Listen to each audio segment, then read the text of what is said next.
வணக்கம். காங்கிரஸோட மாநில தலைவர் செல்வ பெருந்தகைக்கு ஒரு சிக்கல் வந்திருக்கு. அவருடைய மகளோட கல்யாண பத்திரிகை, திருமண நிச்சயார்த்த பத்திரிகை வந்து எல்லாத்துக்கும் கொடுத்துக்கிட்டு இருக்காரு. அந்த பத்திரிகையில் தான் அவருக்கு பிரச்சனையும் உருவாயிருக்கு. மகளோட சந்தோஷமான விஷயமா அப்படிங்கிறதுக்காக அவர் திருமண நிச்சயார்த்த பத்திரிகையை வந்து எல்லாத்துக்கும் கொடுத்துக்கிட்டு இருக்காரு.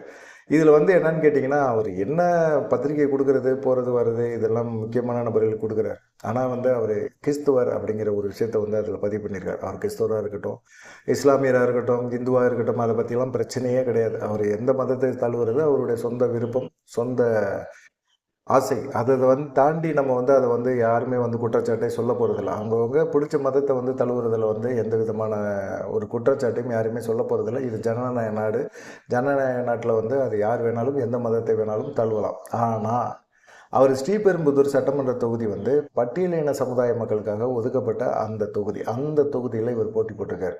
எப்படி இதை வந்து ஏற்றுக்க முடியும் அப்படின்னு சொல்லி இப்போ பாஜக வந்து இந்த விஷயத்த வந்து கையில் எடுத்திருக்கிறாங்க அப்படிங்கிறது தெரியுது. ஏன்னா இவர் கிறிஸ்துவ மதத்தை தழுவுறாரு அப்படிங்கிறது எல்லாத்துக்கும் தெரியும்.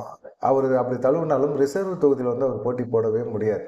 அப்படி போட்டி போட்டு அவர் ஜெயிச்சு இப்போ வந்து 5 வருஷம் ஆக போகுது.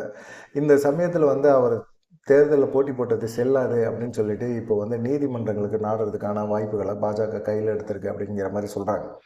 இந்த காங்கிரஸ் கட்சியோட ஒரு மாநில தலைவராக இருக்கிறவரை இப்படி ஒரு மோசடியை பண்ணலாமா? அவர் தெரிஞ்சே தான் பண்ணியிருக்கிறாரு அப்படிங்கிற குற்றச்சாட்டையும் வைக்கிறாங்க.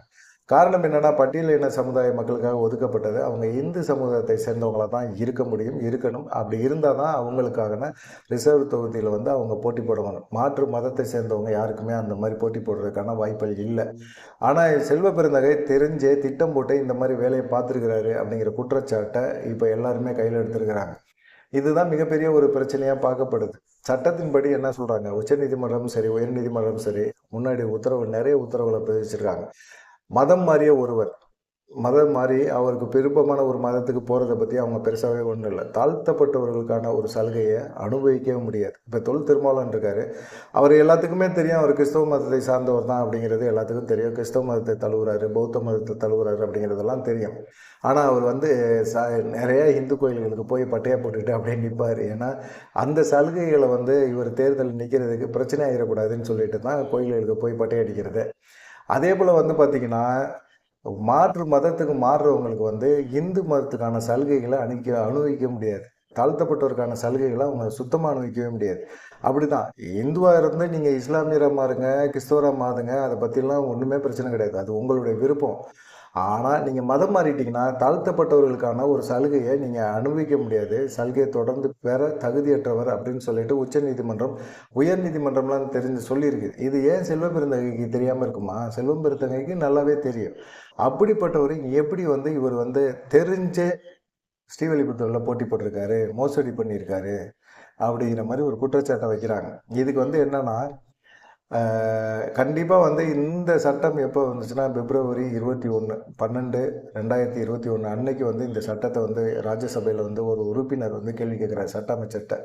அப்போ சட்ட அமைச்சர் சொன்ன பதில் தான் இந்த பதில். இஸ்லாமியோ கிறிஸ்தவ மதத்தோ நீங்கள் மாறிக்கங்க, உங்களுக்கு ஒன்றும் பிரச்சனை கிடையாது, நாங்களும் அதை தடுக்க போகிறதே கிடையாது. ஆனால் தாழ்த்தப்பட்டவருக்கான சலுகையை நீங்கள் பெற முடியாது அப்படின்னு சொல்லியிருக்காரு. அதே போல் தாழ்த்தப்பட்டவர்களுக்கு ஒதுக்கீடு செய்யப்பட்ட தொகுதிகளில் நீங்கள் போட்டியும் போட முடியாது அப்படின்னு சொல்லிட்டு 2021 ராஜ்யசபா உறுப்பினர் ஒருத்தர் சட்டமன்றத்தை கேட்ட கேள்விக்கு அவர் பதில் சொல்லியிருக்கிறார். அப்படி பார்த்தா இந்தியாவில் இந்து, சீக்கியர், பௌத்தர் அல்லாத மதத்தை சேர்ந்த ஒருத்தவர் தாழ்த்தப்பட்டவருக்கான சலுகையை பெற முடியாது அப்படின்னு சொல்லி தெரிவிச்சிருக்காங்க. இப்போ வந்து செல்வ பெருந்தகைக்கு ஒரு நெருக்கடி. மகளோட நிச்சயார்த்தம் அந்த பத்திரிகை வந்து இப்போ செல்வ பெருந்தகைக்கு ஒரு நெருக்கடியை கொடுத்துருக்கு. காங்கிரஸ் வந்து மன்னிப்பு கேட்கணும் அப்படின்னு சொல்லியிருக்காங்க. தேர்தல் ஆணையத்தையும் சரி, சட்டத்தையும் சரி செல்வ பெருந்தகை ஏமாத்திருக்காரு அப்படிங்கிற ஒரு குற்றச்சாட்டையும் வச்சுருக்காங்க. இதை பற்றி உங்களுடைய கருத்து என்ன அப்படிங்கிறத மறக்காமல் கமெண்ட் பண்ணுங்கள். நன்றி, வணக்கம்.